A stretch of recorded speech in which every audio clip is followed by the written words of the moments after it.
আসসালামু আলাইকুম বন্ধুরা, কেমন আছেন? আশা করি ভালো আছেন। তো আজকের এই ভিডিওটি হচ্ছে কিভাবে আপনি খুব সহজে ঈদুল আজহার শুভেচ্ছা পোস্টার তৈরি করবেন আপনার হাতে থাকা মোবাইল দিয়ে। তো ডিজাইনটি করতে হলে আপনাকে যা যা করতে হবে, প্রথমে ভিডিওটি থেকে আপনাকে 4 সংখ্যার পাসওয়ার্ড সংগ্রহ করতে হবে। পাসওয়ার্ডগুলো ভিডিওর মাঝে মাঝে স্ক্রিনে শো করবে, তাই সম্পূর্ণ ভিডিওটি দেখার অনুরোধ রইল।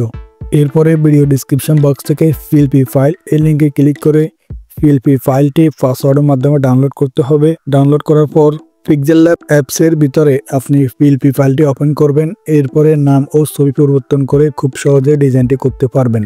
তো আপনার পিক্সেল ল্যাব অ্যাপটি প্রয়োজন হবে। পিক্সেল ল্যাব অ্যাপটি না থাকলে ইনস্টল করে নেবেন। এরপরে অ্যাপটির ভিতরে চলে আসবেন। অ্যাপটির ভিতরে চলে আসার পর উপরে 3 ডট দেখতে পাচ্ছেন, এই 3 ডট অপশনে ক্লিক করে দিবেন।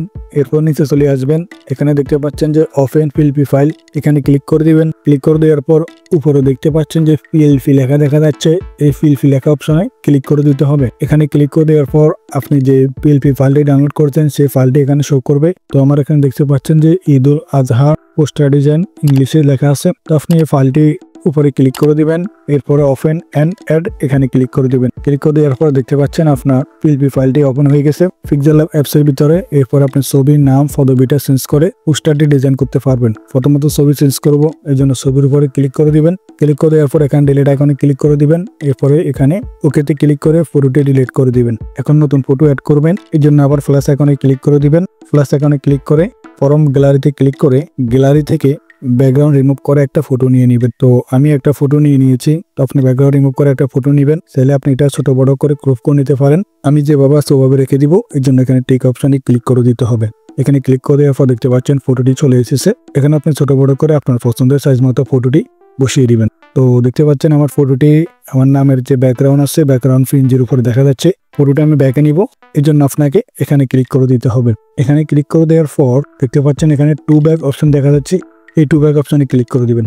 ক্লিক করে দেওয়ার সাথে সাথে দেখতে পাচ্ছেন আমার ফটোটি ব্যাকে চলে গেছে। তো আমার ফটোটি সঠিকভাবে আমি বসিয়ে দিয়েছি। এখন নামটা চেঞ্জ করব, এর জন্য আমার উপর ডাবল ট্যাপ করে দিবেন। ডাবল ট্যাপ করে দেওয়ার পর আপনি চাইলে নামটা চেঞ্জ করতে পারবেন, আপনি নতুন একটা নাম বসিয়ে দিতে পারবেন। তো আমি যেভাবে আছে কিছুটা কেটে বাকিটা রেখে দিয়েছি। এরপর ওকেতে ক্লিক করে নামটা অ্যাড করে নেবেন। নামটা অ্যাড করার পর নিচে যে পদবি দেখতে পাচ্ছেন পদবির উপরে ডাবল ট্যাপ করে দিবেন। এরপরে পদবিটা আপনি চেঞ্জ করে দিতে পারেন, আপনি আপনার পদবিটা বসিয়ে দিবেন। তো আমি ইউটিউবার বসিয়ে দিচ্ছি। এরপরে ওকেতে ক্লিক করে অ্যাড করে নেবেন। অ্যাড করে নেওয়ার পর আপনি আপনার সাইজ মতো সুন্দর করে নাম পদবিটা বসিয়ে দিবেন। তো বন্ধুরা দেখতে পাচ্ছেন আমার এখানে ছবি, নাম, পদবি তিনটা চেঞ্জ হয়ে গেছে। এখন আমি ফটোটা সেভ করব। সেভ করার জন্য এখানে ক্লিক করে দিবেন। ক্লিক করে দেওয়ার পর নিচে দেখতে পাচ্ছেন সেভ অ্যাজ ইমেজ, এখানে ক্লিক করে দিবেন।